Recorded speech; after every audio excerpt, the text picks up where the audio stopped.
necessity is the mother of invention. People do what they have to do. Mm-hmm. Obviously, I think that the reason a lot of men simp is because they kind of have to. Yeah. Because men, you ever hear the expression "all men pay"? Yeah. It's like even if you're not paying with your money, you pay with your money, energy, attention, and time. Men have to earn it. So it's kind of like men just have to play the game, and women are the ones who make the rules. And so what ends up happening is, I think that it just comes down to a question of who has the leverage. Right now, women control access to sex. Sex is the ultimate power. And women know this, and women abuse this.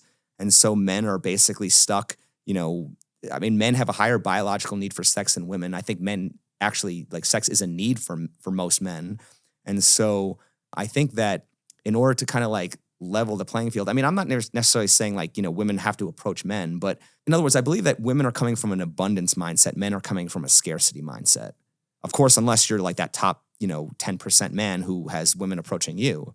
And the whole idea of women approaching is kind of not that far-fetched, because a lot of these dating coaches want to sculpt men to become that super high-value man that women chase. Mm-hmm. So women will chase the minority of men, but men are chasing the majority of women. So I think what has to happen is there has to be some kind of shift in leverage. And I think a big thing that would help that is men being given more access to more sexual access. In other words, I think what's happening right now is everyone's telling men, step up and pay a higher price, to the point where they're overpaying.